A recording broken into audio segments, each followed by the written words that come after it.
consumption, just to quickly run down, that is, the Normalization Committee hereby informs the general public that the disciplinary committee that was set up and tasked to look into the activities and management of the former Gambia Football Association has concluded its work and has submitted its finding to the Gambia Football Federation Normalization Committee.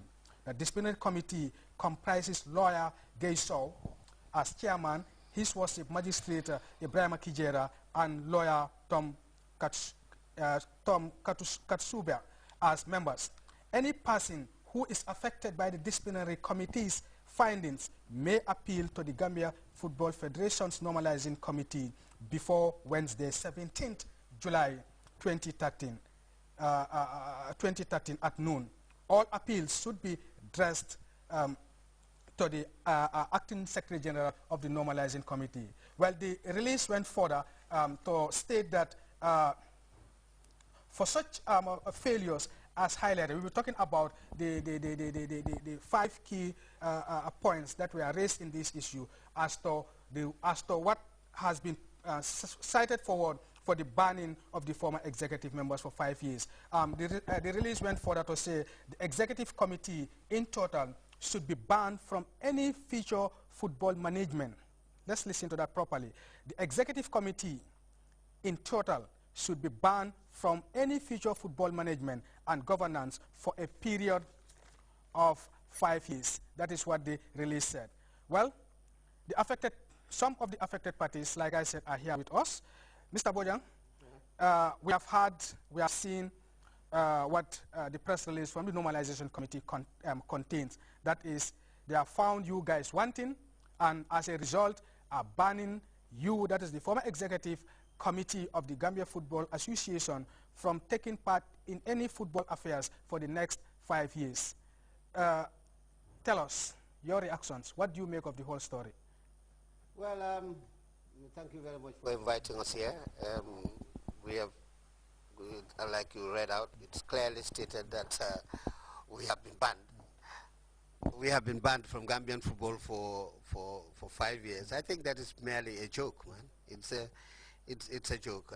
I'm not taking it seriously, simply because I think reading through and with the evidence we have, all these things are not factual. They are made up. They are cooked stories. I am very saddened by the fact that in the first instance, the Normalization Committee should not have existed. Because if you had followed the case thoroughly up to date, you would have discovered that on March 2nd, the ministry dissolved the Gambia Football Association Executive Committee because of reasons they forwarded to the office of the president. Reasons that were investigated upon by the police and found very false. To that effect, the permanent secretary who signed that letter, the letter that contained those reasons, was fired. He was sacked as permanent secretary, that's Mr. Majingjai, and he was later arrested and detained and charged for giving false information to the office of the president that led to the dissolution of the Gambia Football Association. That is very plain. So in the first place, with Magic being charged for giving false information, that has disqualified the Normalization Committee from performing. It has that charge has eroded the very essence of the Normalization Committee. And I think from that day that Magic was charged in a court of law, in which he still appears, Mr. Omar Sy and his team should have honorably resigned and bow out to do some other things, personal or official, somewhere else. But they refused to step down. They continued in the name of normalization, and I am tempted to ask, what were they normalizing? We all know it's they're normalizing false reasons for which Magic is appearing in court, answering charges. So in the first essence, the Normalization Committee should not have existed. Yeah. If I were a member of that committee, I would have resigned the very day Magic was charged, arraigned before a court of law. Secondly, the reasons they forwarded in here are cooked from a so-called audit report, or shall I say audit reports. Cable will deal with those. But I personally feel that setting up 3 lawyers in the name of Mr. Lawyer Sow, Mr. Lawyer Kijera, and another person who, well, names are not so interesting here. But I believe as professionals, these 3 people should, for the sake of natural justice, take these documents that they depended on and hear both sides of the divide. To listen to the normalization committee, listen to the auditors, and even the previous management that is being charged. But unfortunately, this has not been done. I'm disappointed with them. I'm very, very disappointed with the lawyers, the so-called panel of disciplinary panel, or call them what? Disciplinary committee members. I am disappointed. That I want to put on record. I thought they should have known better, because you cannot be appointed judge, jury, and prison warden at the same time. That dispels any aspect of natural justice.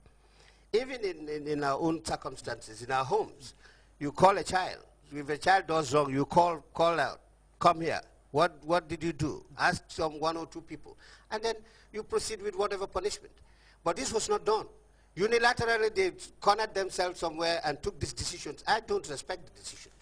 I personally don't respect the decisions. Yeah. And as a group, we don't respect these decisions. And we will fight these decisions to the court of law, in the court of law, even the court of arbitration for sports.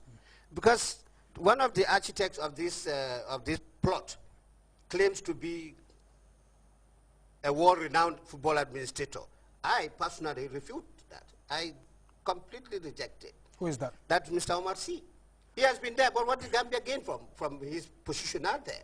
All right, now, the reality is we don't respect this decision, and we will challenge this decision in both civil courts and even the Court of Arbitration for Sports. Now, Mr. Bojan, let me ask you this question. Why has it taken you so long to break the silence? Well, people were talking. Personally, I left the GFA well before the dissolution of the executive committee. In January 2012, I got a job somewhere. And then on March 2nd, the GFA executive committee was dissolved. But notwithstanding, I was handed over to the police for investigations. We were investigated for some 5-6 months. And unfortunately, fortunately, we were cleared by the police for lack of realism and reality in the allegations. We were cleared. Our bail bonds were returned to us, and that was why Magic was arraigned. Now, we kept silent for respect for authority. We've said this over and over. We are Gambians, and we will respect authorities in this country. The government of the Gambia is an authority that we respect, we love. The President of the Republic has done a lot for Gambian football. We reckon it, we recognize it, and we thank him. We always thank him for that. So we never, like CD said in this interview, we never wanted to have Gambia suspended because that will not go well with us.